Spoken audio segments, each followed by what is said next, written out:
Welcome to Cricbuzz Chatter. This is day 2 of this Perth Test match, the first of the Border Gavaskar Trophy 2024-25. And something incredible happened today. 217 for 17 wickets on day 1. Then Australia lost to a couple of wickets early. And then someone crept in and replaced the pitch while nobody was watching. And then Australia went on to score 104. But that last partnership between Josh Hazlewood and Mitch Starc showed that batting was possible. And then India came and said, what was all the fuss about in the first innings? 172 for no loss from 57 overs. Now, Adam Gilchrist isn't just an all-time Aussie great, but he's a resident of Perth, very proud resident of Perth, an ambassador for WA, great lover of WA cricket. Tell me about this illusion that took place after the 9th wicket fell. Did someone quietly creep up and change the pitch? Yeah, what contrasting days, Harsha. That was quite extraordinary. I think, well, it looked like Jasprit was going to have business as usual, coming in and picking up a wicket with his first ball of the day. Gets his 11th 5-wicket haul, and what an inspiration he's been already in just a couple of days for India on this tour. Yeah, no one could have predicted what the outcome was going to be, but just in that first session, I think both teams were able to make observations of what was transpiring in the form of that cricket pitch. A warmer day today than yesterday in Perth. It was sort of unseasonably cool yesterday and a little bit of humidity around it. Today was back up mid to high 20s. Tomorrow's going to be into the 30s. But the pitch certainly was much more sedate. Certainly, once that ball got a little bit older, and when your last wicket stand, numbers 9 and 11, are batting out a partnership of 18.4 overs, the Australians would have been looking, saying, wow, it is possible to get through on this pitch. And the Indians would have too been watching and saying, we can take comfort that yesterday was a different story. Today, there may be hope for us to dig in and go long and go big. And we saw the results. So, yeah, quite extraordinary. We'll talk about it in this chatter, but the pitch is going to play a big part, I think, now. I wasn't sure that the cracks were going to open up, but they may well do. It was like a delinquent was out on parole and everybody was watching, so was on his best behavior. Then India came out to bat, and Australia's chance at that time, we thought 46 could well be a big lead. And it's a new ball surface, isn't it? The moment India played out that new ball, India didn't seem in a rush. And Gilly, I was so impressed with Yashasvi Jaiswal because I've seen him bat in this little career of his, and he likes to get a move on. Today, he's on 90 of 193 balls, and he just hung in there. The old dictum, allow the new ball bowlers their time, and then your time will come afterwards. And I mean, Gilly is you could play in 2 gears too. I mean, if you look at the 50s that he's had so far, this was his slowest 50. Of the 50s that he had so far, his last 3 have come in 31 balls, 43 balls, 41 balls. Today, 123. And I think he should be mighty proud of this. What did you make of Jaiswal? Oh, just so impressive. I love looking at that little graphic we had there. That first test match, 104 ball 50 on debut. The concerning thing for Australia, every Indian cricket fan and pretty much every cricket fan around the world knows what he went on to do in that innings on debut. 171, occupied upwards of 380 deliveries. So his appetite was there right from his very first innings to show that he can apply himself. And you pointed so beautifully, Harsh, the contrast there, that he can get 40, 50 ball 50s in this format. We've seen what he does in the IPL and how he lit that up, but nothing but wonderfully impressed with this young man. And all this on the backdrop of a duck in his first outing in Test cricket over here in Australia. So the psychology to come in there on a pair, I was calling at the time, he got one on his hip and I said, oh, he's off the mark. And then the umpire raised the leg and said, no, it's a leg by. So I thought, oh, I haven't put the mocker on him, have I? But no, certainly haven't. That's a commanding performance of skill and technique, but as equal importance was the mindset with which he's gone about it. And you suspect a little bit of cramping in the forearm towards the end of the day, a good night's sleep. I think there might be more tomorrow. I won't be surprised at all because the one thing I wanted to see from Jaiswal was whether he could resist that urge to go. And you saw he sort of came out of his shell a couple of times. One when he slogged one over mid wicket, I think it went one bounce for four. Then finally, one release shot against Nathan Lyon, a significant move up for Yashasvi Jaiswal in his career. He's a chirpy little fellow too. He might have had a little bit of a conversation with Mid Starc once or twice, but the quality that he possesses is he could tomorrow, if he thinks right, we're in a good position, just quickly turn it on. So well played, Yashasvi Jaiswal. During the IPL, I had a long conversation with Brian Lara. We found ourselves in the car together, going to the game and coming back. And he said, this boy is so hungry to learn. Every time he met Brian Lara, he said he would be with me for 3 hours just asking me about batting. So he's hungry.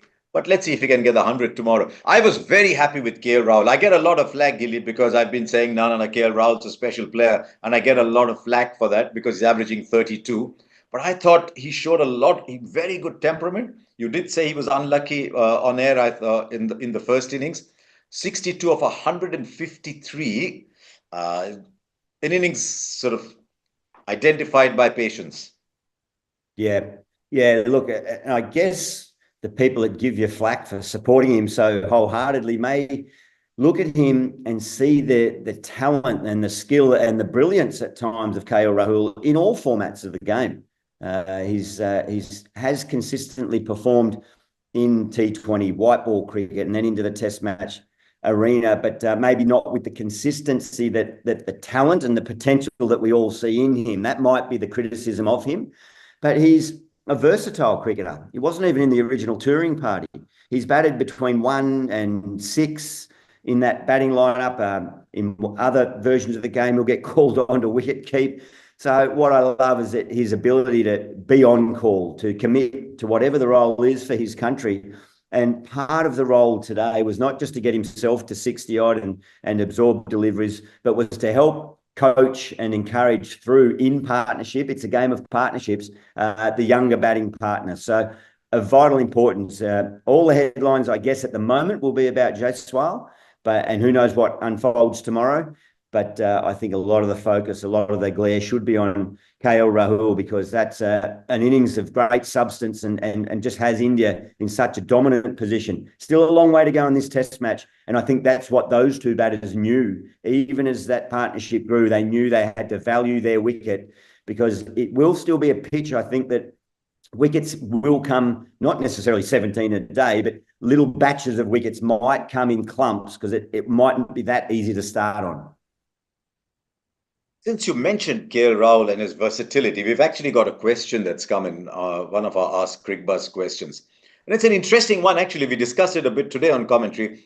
When Rohit Sharma returns, as he will for the second test match, assume KL Rahul gets a 70, 80, he's almost there, gets 100 maybe. Does he go back to number 6? Look, if Shubman Gill is fit, he comes to number 3. Otherwise, KL Rahul can bat at 3. But assuming everybody is available, what do you do? Do you tell him, thank you very much, we'll give you a little medal for volunteering to open the batting, but thank you, we'll see you back at 6?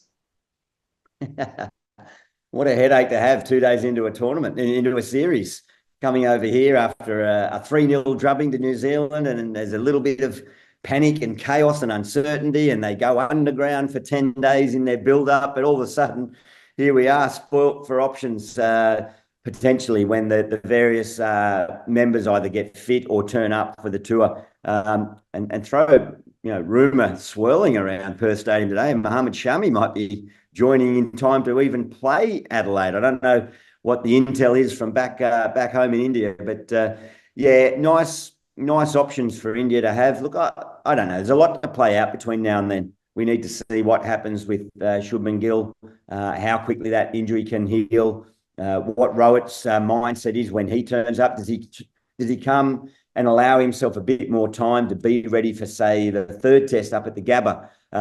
So many variables in there. It purely is speculation at the moment. But I guess that the one thing we do know is the point we touched on. KL Rahul is versatile enough to fill any number of those roles. And if he's left out after what he's achieved in this series, it'd be a tough leave out. It'd be a hard call.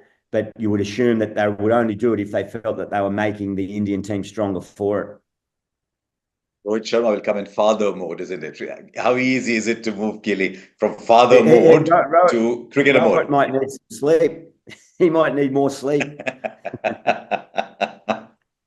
But these opening partnerships, they achieved a lot of firsts today.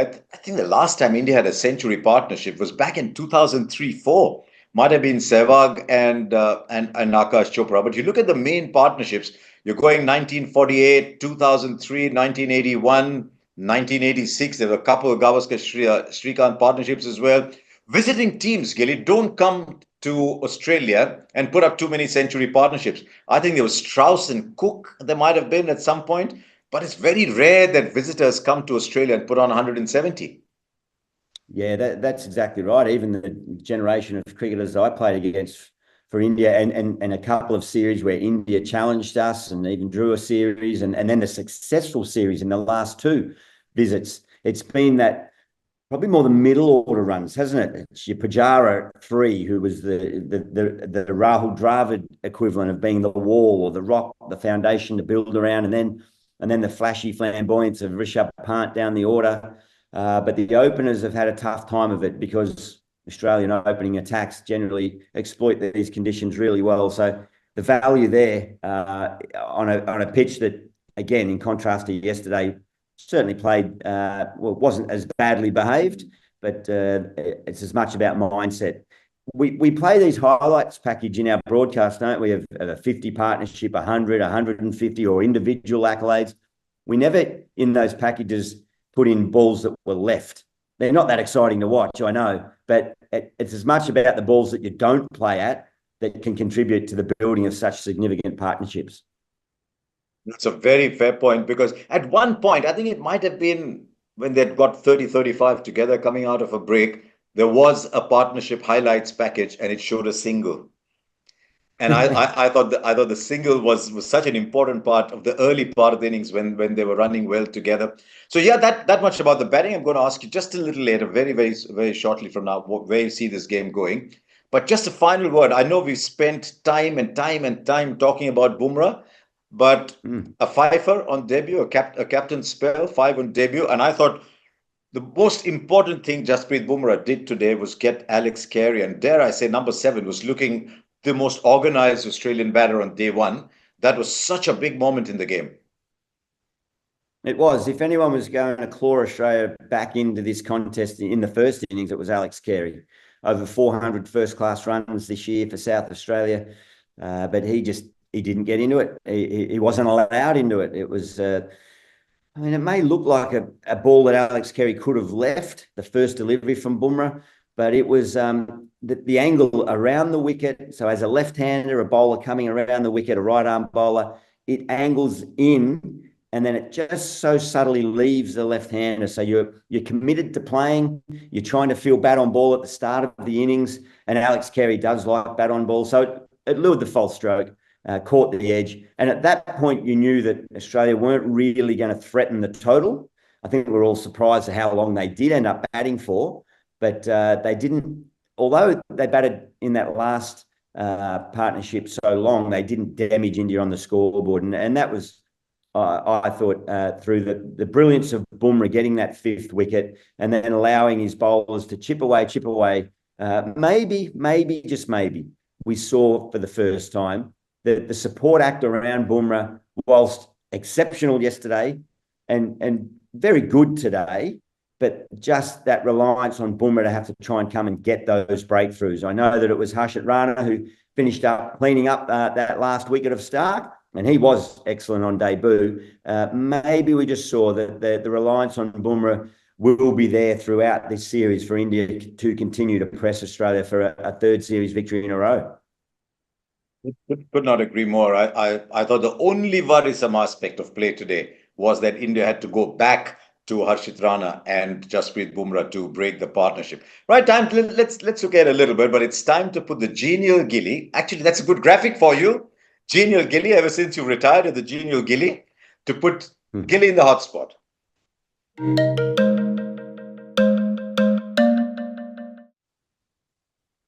what point, Gilly, do Australia start to look very concerned? Can there be a little bit of panic coming? Oh, hang on, this was not the script that was intended to be. Is that point here already? At what point will it come if it isn't? I think they're concerned already, without doubt. I don't think you'll see panic from Australia. That's not Pat Cummins' captaincy style. Right. It's not the way he leads.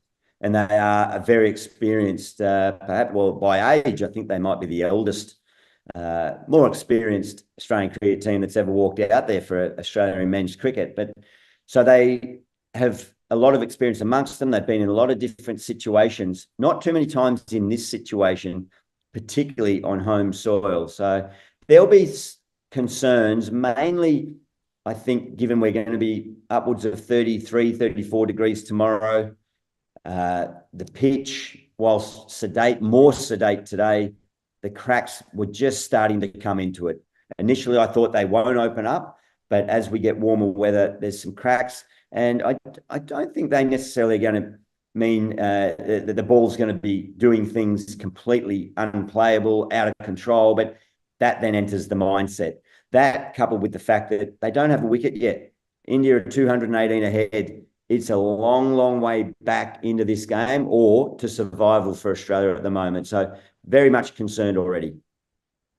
It is, and Gilly, being the consummate media professional as he is after retirement, has almost completely answered my next section, but I've got just a bit left for him on that. So we're going to go fast forward with Gilly.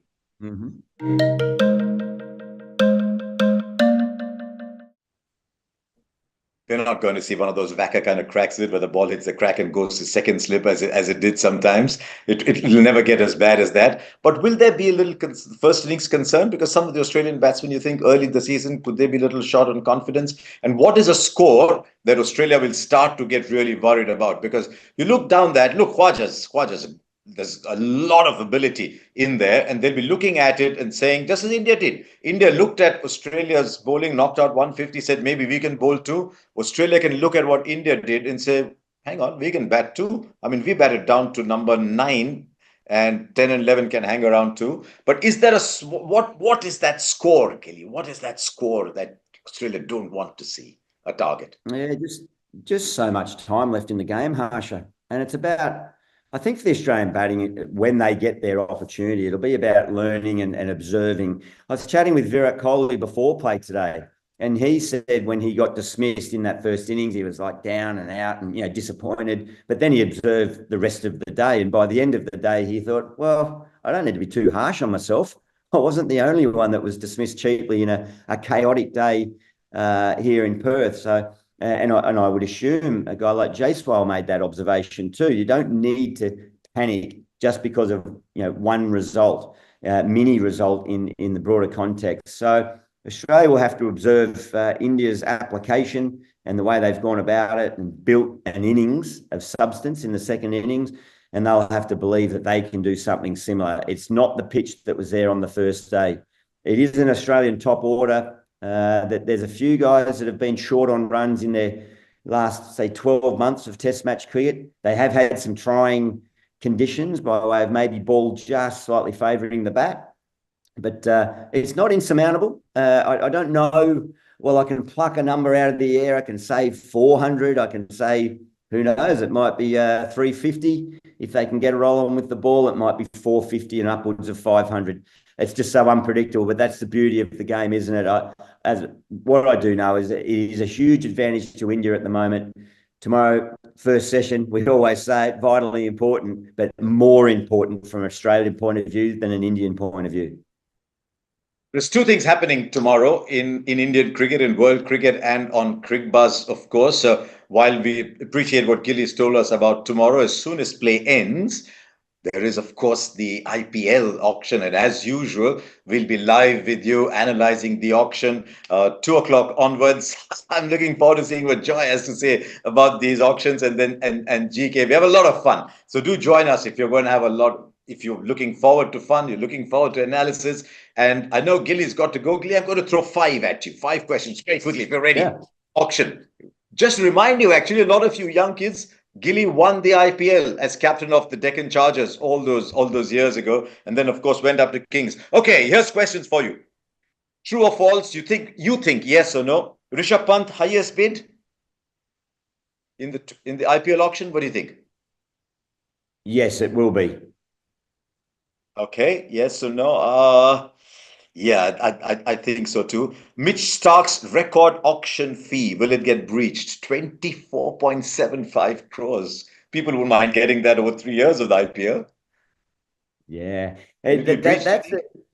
yeah, that's a hard one. I guess that price, and he and Pat came up in the mini auction, didn't they? I don't think historically we see the really big numbers in the big auctions, because there's so many more to pick from. So I don't think that number is going to be breached. Or having said that, going back to my first answer about Rishabh Pant, the reason why he's going to be the highest bid, he is such an impressive character. He's got the skill, he bats, he keeps, he can captain, he's got the personality, and he's marketable. What an asset. So, oh, yeah, but I'll still say a no to that one. I don't think the record is going to be breached. I don't think so either. My gut feel is that Heinrich Klaassen's 23 might just end up being the highest figure. Okay, your friend Ricky Ponting, he's gone off to Saudi Arabia. Is he going to reunite with Shreyas Iyer? Do you think they actually had a very good run at Delhi Capitals? Is he going to reunite with Shreyas Iyer, do you think, at Punjab Kings? Yes or no? Yeah, I would think they'd be very keen. He'd be one player that they would have a tick next to, that whether it's at all costs, they'll have to look at their, the players that they retain, the balance, what they're trying to build. But they've got the big budget, haven't they, up there at Kings? They've certainly Got got the 110. Yeah. They've got more money than everyone else. Gilly, put yourself in the auction. You can go there too. Well, is it too late? Okay. I think it is. Joffre's joined recently, but yeah, I think so. No, we want you on Cricbuzz. All our Cricbuzz people are going off to join teams. That's how valuable they are. We want you on Cricbuzz. Okay. Today's knock will propel KL Rahul's stock at the auction. Oh, look, I don't think anyone needs any further convincing about his. We've already spoken about his versatility, his adaptability. Maybe, by the end of tomorrow, there might be even more belief in his game if he can turn one on and turn this into a really big daddy 100, as they say. He's got to get to 100 first. But look, no, I think everyone's fairly knowledgeable on his skills and his attributes. Again, he's a marquee player. I think he's a guy that any franchise would love to have. So he'll be highly sought after, but whether it blows him into the top stratosphere, he'll be picked up for a healthy price.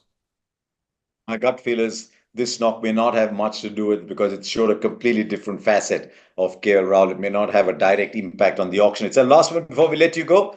Do you think Glenn Maxwell, and I'll tell you why, we've got a couple of hardcore RCB fans here at Cricbuzz. Will Glenn Maxwell reunite with RCB in your view? Oh, goodness. I really am speculating here. Gee, they had to drop him for most of last season, didn't they?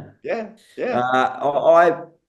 I don't think so. I think he'll still be a very, very hunted player. He'll be very sought after, but I'm not sure that RCB will be going back in. I'm going no on that one as well. Thank you very much, Gilly, as usual, for joining us, Cricbuzz Chatter. We will use your valuable insights at the end of day 3. The question is, we have no idea what day 3 is going to throw up after day 1 and day 2. So we'll wait and see. We'll join you tomorrow. Cheers. See ya.